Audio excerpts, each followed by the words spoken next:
Okay, honestly, this video is going to be about something else. Actually, that's not true. This video is always going to be about valuing ambiguous things. But what happened was I started looking for examples of different things to value, and then I'm going down this rabbit hole, and finally, I'm thinking to myself, it's really valuable to date Pete Davidson. And so that's what we're going to talk about today. We're going to talk about using a free tool to start to quantify the value of super ambiguous things that we don't have data readily available to use in our analyses. And we're going to focus on how valuable it is to date Pete Davidson. Now, the tool that we're going to use, you may already have experience with or have heard of, but maybe you haven't thought to use it in this particular way. And the tool that I am talking about is Google Trends. Google Trends can show you two incredibly valuable things. The first is relative interest over time, and the second is relative interest across different things or topics or search terms. So what Google Trends is doing is it's leveraging all of this search data and news and everything that's being input into Google. And it's taking that, and it's not giving you like a search volume data for a person, but it's showing you like, oh, back in 2020 where they were at peak popularity. And compared to their peak popularity in 2020, now in 2023, they may be at a 20 out of 100 or a 90 out of 100, etc. So you get this really nice value of relative interest, or I guess put another way, relative popularity. Now let me tell you a little bit about this rabbit hole that I found myself going down. I only pay attention to the Kardashians as much as the tabloids shove them down my throat. But I do remember back a year ago or a year and a half ago, there were a lot of headlines about Kim Kardashian dating Pete Davidson. So when I started this thought process of value, I was really curious what the spike was from her dating Pete. And what I did was I plugged in Kim Kardashian to Google Trends. And you can follow along and do this yourself. The first thing you'll see is that Google Trends just gives you data for the last day. This isn't super helpful, but what's really nice is there's a drop down here where you could then pick and look at different time periods, even custom ranges.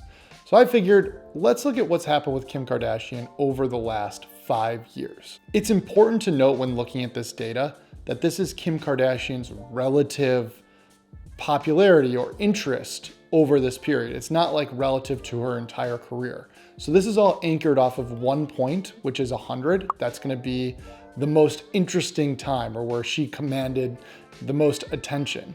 And then all of these are comped to how much interest she's driving compared to that one event.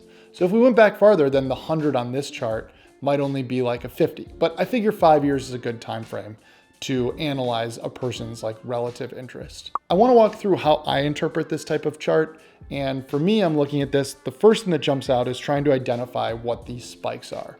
And the 100, when you type it into Google, is when Kim Kardashian announced her divorce from Kanye West. Leading up to that though, and this is kind of what I want to focus on when we're talking about the value of Pete Davidson, Kim Kardashian's relative interest to that event, which was like late 2020, early 2021, had been slowly declining. And you can see back in 2018, she was above that 25 mark and then slowly dripping down to where the average seemed like it was much lower than 25, almost in the 20s. Then a divorce happens, which catapults her back up, but after the divorce, it feels like her relative interest is again getting back down into the 20s. Now you can see there's a couple spikes for things like Met Gala and whatnot, but the big event that I want to focus on is October 31st, 2021. And this is where there was a headline that came out that said that the two of them were together at Knott's Farm. So Kim Kardashian is said to be dating Pete Davidson.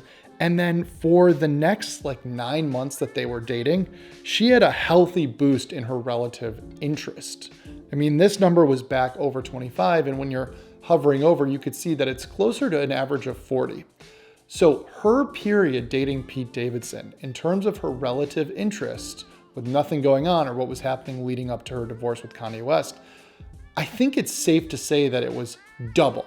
Her popularity or her relevancy or the interest in her was doubled while she was dating Pete Davidson. She breaks up with him and then slowly it goes back to where it was. This was the example that I was gonna use, and this got me thinking, whoa, Kim Kardashian makes her living in the tabloids. And if Pete Davidson could have this big of an effect on someone like that, then he must be doing worlds for the other people that he's dating. So I dug into it using Google Trends, and I started with his most recent girlfriend, someone who I hadn't really heard of, Chase Sui Wonders. I'm gonna throw her Google Trends up right now, and you can see immediately the massive, massive impact that it had on her relative interest. Now we have two examples. We have someone who was uber famous, who got a pretty substantial bump from dating Pete Davidson, and we have someone who was more under the radar or just up and coming, who got a huge lift from Pete Davidson. And then I saw that the person that he dated before Chase Sui Wonders was a well-known person, so I was curious what that impact had.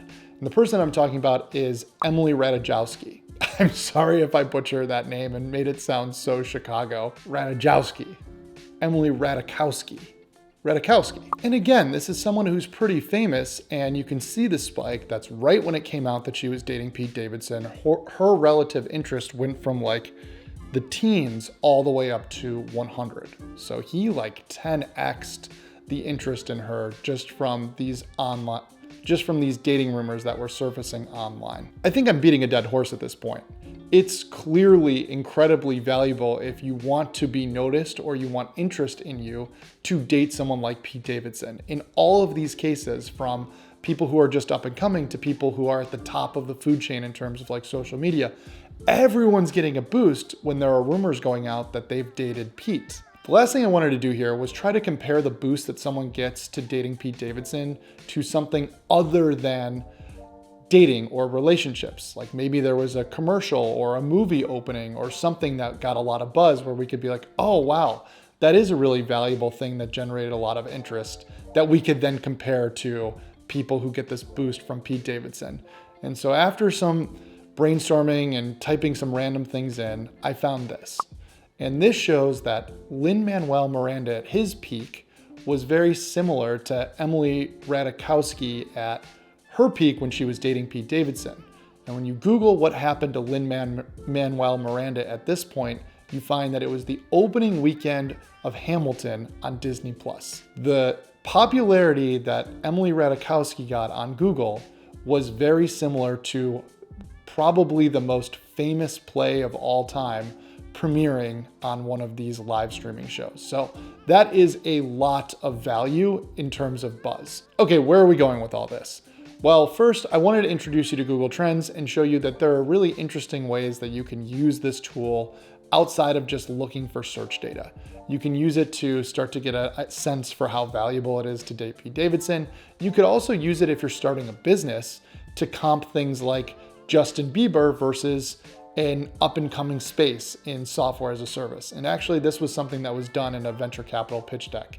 Someone put in the Google Trends that showed Justin Bieber's relative interest and their space that they were operating in. And it makes you realize like, wow, this space is even bigger than one of the biggest pop stars. So it's really helpful to conceptualize things that you're looking at.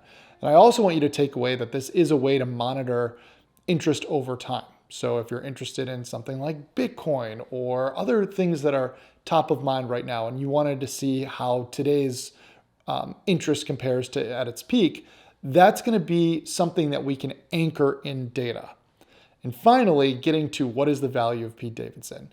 Well, I know everyone came here for a number, and I'm going to do my best to put a number onto this. So dating Pete Davidson is absolutely worth 15 minutes of fame.